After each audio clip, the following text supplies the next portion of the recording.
And for more on the Orion test flight and what it could mean for the future of space exploration, I'm joined by Gerald Cecil. He's a professor of physics and astronomy at the University of North Carolina. Thank you so much for joining us. Good evening. Does this Orion launch breathe new life into the U.S. space program? What does this mean for NASA?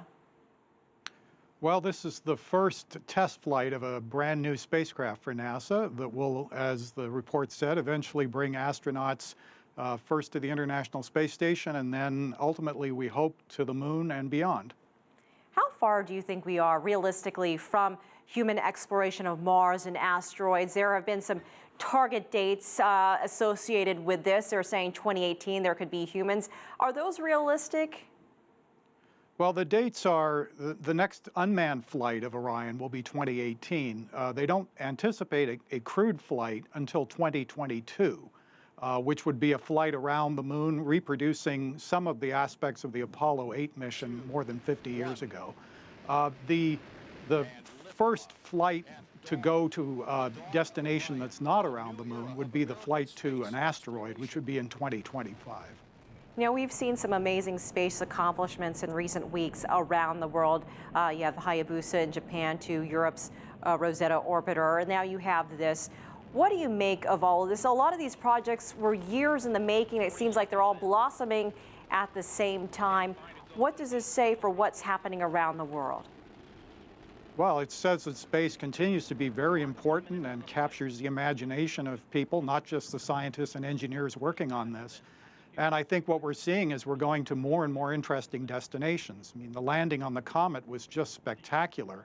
And the images of the probe moving around on the surface were amazing. So we have both robots and people, and I think we can look forward to more people in space doing more interesting things. Because in recent months, we've been hearing more about the private sector becoming involved. People like Richard Branson and doing his experiments. Can these two coexist, the private sector and what various countries are doing on their own? Absolutely. I mean, space is a very expensive enterprise. And so long-term missions like going to Mars, going to the moon are things that at the moment just national and international cooperation by governments are absolutely essential. But in the simpler operation of bringing people to space, to near space, to the space station, or like Branson flying at very high altitude to the edges of space, that's something well within the range of commercial activity, and there's a lot of interest in that. So there's lots of coexistence. Professor, what are you most excited about in the future of space exploration? I am very interested in the possibility of humans going back to the moon. I think we barely touched the moon's surface in the Apollo missions, and there are spectacular new understandings of moon resources and capabilities there, and it's so close we could involve private sector commercial flights as well as governments. And so I would be tremendously excited if that happens.